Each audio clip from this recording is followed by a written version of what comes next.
Something that is amazing to me is that The OC, a show that did not last very long, has had this incredible, long-lasting influence over culture. The OC just turned 20, and today on the podcast, you're going to hear from two of its executive producers on how they think about the show's legacy.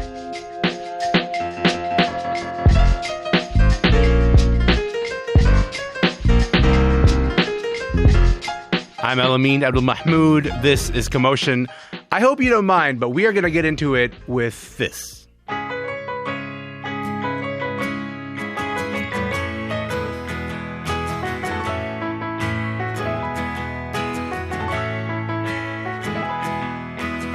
been on the run, driving in the sun, looking out for number one. That feels like home to me. That is the unmistakable theme from The OC. That is California by Phantom Planet.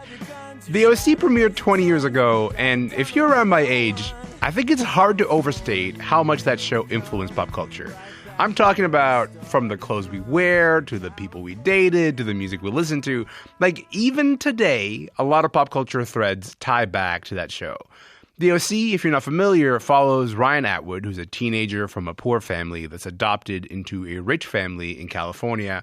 It's a fish out of water story. He ends up meeting Seth Cohen, who's this lonely nerd whose best friend is a plastic horse named Captain Oates. And their growing brotherhood, their relationship, that is the beating heart of the show. As they get into trouble, they fall in and out of love, they try to figure out their path in life. It's a beautiful, classic coming-of-age story. The show was created by Josh Schwartz, who, when he created it, Josh was only 26 years old at the time, one of the youngest showrunners in Hollywood history. Well, there is a new oral history of the show called Welcome to the OC by Alan Sepinwall. That is out now. What that book does is it features interviews with cast and crew, including Josh Schwartz and also Canadian executive producer Stephanie Savage. I started telling Josh and Stephanie about my own connection to the OC and how it taught me about crushes and it taught me about falling in love as a teenager. And I asked Josh if he ever thinks about how much that show shaped this generation. Definitely not. I think we have a more modest approach, I think, to the show. I mean, we're very blunt in the book that when the show ended, we actually felt like, oh, we failed. We were, and now over the course of 20 years, we've heard from enough people who have, the reaction that you had, that we now are just very gratified that the show has this legacy and meant so much to people. Steph and I also have the benefit, we continue to work with young actors. Yeah. They gather around us and they're like, tell us what the aughts were like. Tell us about the early 2000s. So somehow we've become, historians of this era, I guess, in a way, or preservationists. You tell them about the tablets that came from the mountains, and you tell them about... I tell them about downloading the songs from the OC soundtrack from Napster. I'm sorry, Josh, I didn't mean to, Okay, let's get into the show. I think a good way to start is with a scene from the OC, because this scene encapsulates so much of what people, I think, loved about the show. What you're going to hear is Ryan and Seth with their parents, Kristen and Sandy, in the kitchen early in the morning. Take a listen. Honey, you might still be a little hungover. From what? I don't know, getting drunk and passing out on Thanksgiving. Hey, I had 2 glasses of wine. Whoa. 3. And I'm sure Julie Cooper has spread word around town that Kirsten Cohen now has a drinking problem. Which is why you have to go to Yoga Lattes. Because those chatty little noopsies will just assume that you're at home sleeping off another bender. And Summer and Anna will assume you're too afraid to face them. Hey, I'm not afraid of Summer and Anna, all right? Well, I'm not afraid of Anna. So you're going to school. And you're going to Yoga Lattes. You just like saying that. Yoga Lattes? I kind of do. Yoga Lattes? Yoga Lattes. Get out of here, Josh. I feel like I have warm feelings. What do you think it was about the Cohen family dynamic that works so well? I think that is a big part of the show, was the wish fulfillment of, if you don't always get to choose your family. And obviously that wasn't something that Ryan had. But the idea that there is a family out there for you that can see you for you really are, warts and all, fist fights at galas, and still love you and still take you in and give you a home. And I think that idea of this family that even in their ups and downs always has humor and love at the core of it. I think there was real wish fulfillment there, and that's a real resonant theme of the show. Stephanie, you talk about, in the book, you talk about the OC as being a Trojan horse of sorts. What did you mean by that? When Josh and I first started talking about the show, and we were referencing shows that we both love, we talked about Freaks and Geeks, we talked about My So-Called Life, we talked about Undeclared, these sort of really beloved shows that had these very, beautiful, deep feeling characters. The reality was that none of those shows went past the first season. I was going to say they all died quite quickly, but yes. Yeah. And again, have incredible legacies and have, really influenced culture on a wide basis. But that we wanted to do something that could fulfill that function and also be commercially successful and not be canceled before its first season. So making something for Fox where we had those kinds of characters that we loved, but also we had bonfires, bikinis, fistfights, music montages, so that Fox wouldn't even know what they had on their air. They think they're having their new 90210, but really they're having their My So-Called Life. And we could be creatively satisfied and also hopefully get a large audience. Yeah, not to say we don't also love bonfires, bikinis. Josh, we got to talk about Seth Cohen, because when he comes out, you were like, I don't think I've ever seen a character like him before. This actually works out good for me, you starting the new job, because now I'm going to have time to do all that stuff that I haven't been able to do since you moved here. Like, I'm going to get to start my novel. I'll be back by 6. Yeah, I know. It's 9 now, which means I'm going to have 9 hours of me time. You know what I'm saying? For me, Ryan. I'm going to do stuff like learn Chinese, study my Talmud, you know what I mean? Sink my teeth into it. You going to be okay? Yes. Before you moved here, all I did was hang out by myself anyway, so it's really a return to form. It was interesting to read that what a challenge it was to develop a character like Seth, because the network was like, I don't know if we see this nerdy person as the leading man, which, again, so many shows after you were like, oh, no, it's completely possible. You did, like, Young Sheldon is your fault. You know what I mean? Like, that's, I feel like there's like a direct kind of correlation to this.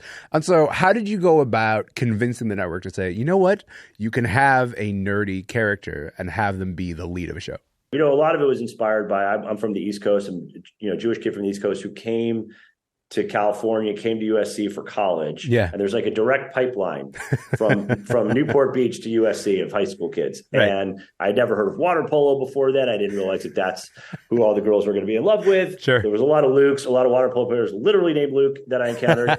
And so being able to take that as the jumping off point and then pass that baton to Brody, he was able to make it something really singular. And I can't tell you how many people we hear from who say they went to college to find their Seth Cohen, and he became a heartthrob in a way that I think surprised all of us.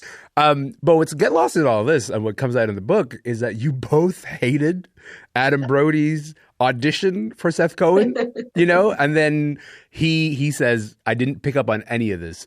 What do you make of this? What do you make of the fact that he never realized that you're like, you know what, we actually kind of hate this audition? Well, I think it speaks to, Stephanie's Canadian, so it speaks to just her natural politeness from her and then we had really good, fake smiles, I guess, at the time. But I mean, what also you have to remember is, back then, and still to this day, there's a time in LA called pilot season. And if you're a young actor, you are literally going up for probably 4 shows a day. Wow. For 2 months. Right. And I think, Adam walked in, he hadn't learned the lines, wasn't really locked in. He tried to improvise the whole thing. We were like, who is this guy? And then we couldn't find Seth. We saw so many kids who just didn't put it together for us. And our casting director, Patrick Rush, was like, just let me bring back Brody. Let me get him on book and let me bring him back. And when he did, it was no question. And the network, who had concerns about Seth, they saw him and they're like, done. Yeah, it made everything good. Did you revise your position, Stephanie? Were you like, okay, I was wrong about this one? No, we were. I mean, he revised our position by putting effort into the audition and actually trying to play the character, which was magic, as Josh said. And our director, Doug Lyman, was crazy for him. And it just made everything make sense, because I think one of the things that I appreciated about Josh's original pitch on Seth Cohen is that was not a character that was in the nighttime soap opera paradigm at all. Yeah. And so that was really exciting, but it was also challenging. It was, a needle that needed to be thread, and Adam really helped us do that.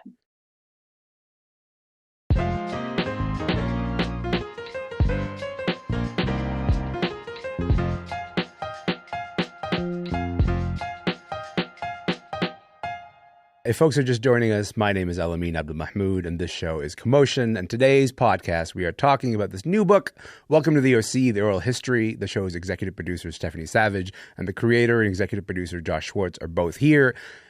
Stephanie, I would say something that surprised me in reading the book is that, Janet Jackson and Justin Timberlake's Super Bowl performance had a significant impact on the storylines. Can you tell us what happened there? Yeah, I mean, that... I want to say Nipplegate. What was that called? It was Nipplegate. It was the wardrobe malfunction. A wardrobe malfunction. That's right. Had really big repercussions. The FCC is like a very serious, governmental organization. And Gail Berman, our boss at the time, had to go to Congress to testify in a way that she found, and Gail is a very strong, brave woman, like she found it very scary. Mm-hmm. And in the wake of that, some of the storylines that we'd been able to do that were a little more salacious, where it came to like bad teen behavior involving sexuality or drug consumption, were all of a sudden really over scrutinized. Mm-hmm. And the main thing that came into the crosshairs of that was the Marissa-Alex relationship, mm-hmm. Which was Misha Barton and Olivia Wilde kind of discovering a romance between the two of them. And we were under a lot of pressure to kind of pull back the visual depictions of that relationship and eventually to wrap the relationship up. Yeah. So like you mean teenage girls, yeah. You ended the relationship earlier than you would have wanted to because of Nipplegate. Yeah, I mean, we really liked that relationship, and we thought that Misha and Olivia had great chemistry, and that was, a really good story for us to tell. Listen, we got to talk about the music in the show. The book dedicates a chapter to the music, and shout out your music supervisor, Alex Petsavas. For excellent taste, I want you to take a listen to this. What you say? That you only meant well, 'cause you did. What you say? That it's all for the best, 'cause it is. I gotta say, like, when I hear Hide and Seek by Imogen Heap, I sort of start moving in slow motion myself, maybe keel over and fall to the ground. A lot happens to me. Imogen credits the OC with helping that song take off. She describes it as the magic of getting a good sync. Josh, maybe you can explain, maybe it has to do with your tastes in general, what you're drawn to, but can you explain what it takes to orchestrate the magic of a good sync? Well, I'll talk about that particular use because I remember it really, really well. Alex Petsavas used to, again, it was early 2000s, send us mix CDs every week that had like, here's songs that you should listen to. Back in the ancient days, yes. Back in the ancient days with burned CDs. And you would look for, it was like every week was like a gift. And that song was on one of the CDs. And I was listening to it on the plane and I just fell in love with that song. And I was like, I don't know where the song is going to go in the show, but it's got to go in the show. And I begged her, I said, can you please ask the artist, don't license it to anybody else, just hold it for us. And Imogen very kindly did. And then we found, this moment that in the finale of season 2, where we used it once at Julie and Caleb's wedding. And then it's reprised at the end of the episode, which was in collaboration with our editor on that episode, Norman Buckley, and just, that song, really, that moment, it just worked. The second we saw it, we knew it worked. And then we really knew it worked because like 11 years later, randomly, Saturday Night Live parodied that moment, playing that song. Yeah. And everyone got the reference, and that's really to us, like one of the cooler things. Josh, Stephanie, I'd say the toughest part of the book was when you guys were talking about the third season. The younger actors are, at this point, openly unhappy with the scripts that they're being given. They're resentful because they have to turn down movie offers in order to keep working on the show. And I got to say, a lot of people in the book lay blame at the feet of Peter Ligori, who had just become president of Fox. Stephanie, you said you heard this phrase from someone, quote, this is the quote, "This is the NASCAR network. We don't make shows about nerds with plastic horses." Stephanie, how did you feel about that? And how is this attitude going to influence the direction of the show from that point? Well, I did not feel good about it. Can imagine. I did not attribute the quote, but then somebody else in the book did. So. Got it. All right. And I felt I felt really sad because in Gail Berman, we had such a champion and someone who had fallen in love with the show at the beginning and really was part of the team. Yeah. And understanding that, running a network is a business and people are going to make decisions based on business, and knowing that the show is not doing as well in the ratings as it had previously. And there are a bunch of factors, internal and external, which could help explain that. But feeling very lost and feeling very like something just fundamental had shifted that maybe we weren't going to be able to overcome. And I'm not sure, Josh, you might remember or not remember, but like, I don't think I told you that for like years. I just kept that to myself because it was just too painful. Yeah, I don't think I could have taken on any more water. So thank you for holding that. Yeah, and I mean, look, Peter's a good guy and was just doing his job. Sure. And as Stephanie said, the show wasn't the red hot phenomenon that it had been, and it wasn't his show. And it's very common. Studios and networks, when somebody new comes in, they want to build their own thing. Sure. And I mean, it was a time of I was probably trying too hard to please too many people, including every single viewer who would log onto the internet to post a complaint. And all I could say is it felt like in the first couple of seasons we could do no wrong, and then suddenly the ground shifted, and we could nothing we were trying was working. And I was feeling it on a audience level. I was feeling it from the cast. I was feeling it for myself. It was just a very challenging time. That chapter, as painful as it was to talk about, and as long as it took me to actually read it, because I didn't want to relive it, I think for people has been really interesting because we're just very candid about it. Well, that's what makes a book work, in a sense. Is that you're not really holding back. You're not trying to sanitize your image. You're not trying to say, "Oh, I was making perfect decisions at the time." One of the things that you talked about is that you became obsessed with the internet. That's the thing that you just mentioned. You're trying to please everybody on the internet. Yeah. Specifically, you talked about this website called Television Without Pity. It's publishing these like merciless recaps and commentary on the OC. Why do you think that hit such a nerve with you? I joke that it was some kind of combination of like my narcissism and self-flagellation, where you can read about yourself, but like really mean stuff. And that's really appealed to me. They even had their own dedicated thread that said, "Dear Josh Schwartz," and they would just. And how do you not click on that if that's your name? How do you? And they're addressing their thoughts to you. But what's interesting in the book, and I would have loved to have known 20 years ago, is that some of the TV Without Pity people are interviewed, and they were like, "Oh no, but we loved the show." I mean, part of what we loved about the show was talking about the show, arguing about the show. Even the things we didn't like about the show still made it fun for us. And I was like, really, 20 years later, I get this information? So I would have learned a lot less. And I think other showrunners, I mean, Damon Lindelof has been very, candid about his relationship with the internet on Lost. And that was just a period where it was brand new in a lot of ways. Before that, TV creators weren't getting that kind of one-to-one feedback. Direct feedback. Direct feedback the minute your show airs. And I think one of the things that we learned, especially around, the death of Marissa's character, was the most vocal critics of the show had issue with that character and how we were writing that character, and would celebrate if that character was no longer on the show. Yeah. The night that Marissa died, we heard from an entire other part of the audience and was devastated by her death and was much larger. The silent majority speaks. Yes, the very vocal minority.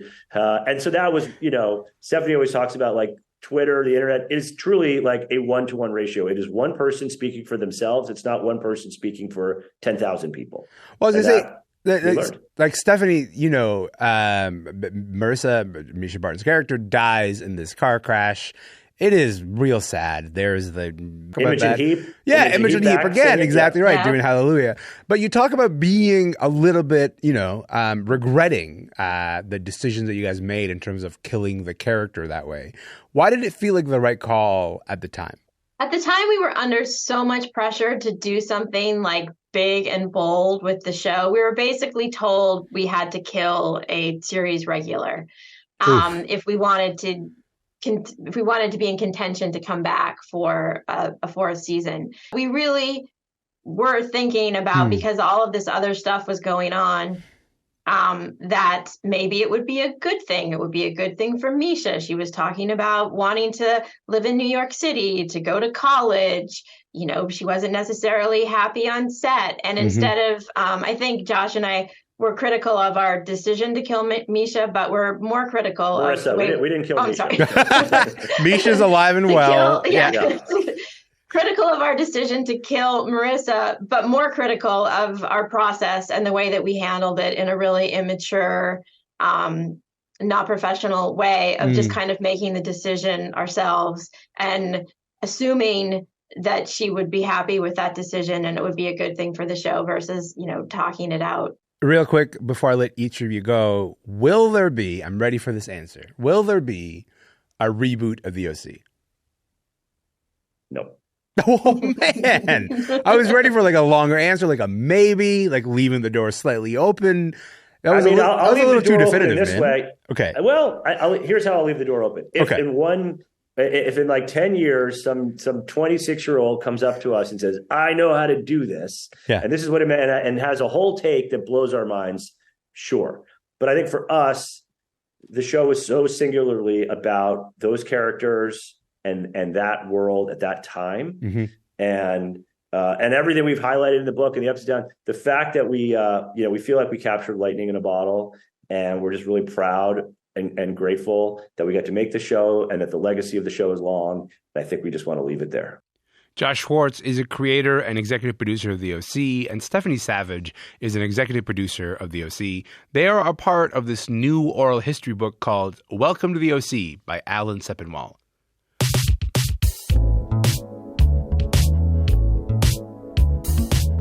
Listen, I love this time of year because I get to watch all of my favorite holiday movies again, and one that I return to often these days is Love Actually.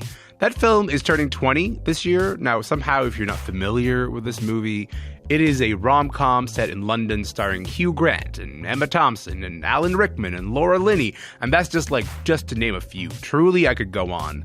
Next week on Commotion, we're going to dig deep into this Christmas classic, but I want you to hear a bit of our deep dive right now. So I talked to Hannah Flint. She's a UK film critic based in London about why she's watched Love Actually more times than she can count. Here's what Hannah told me.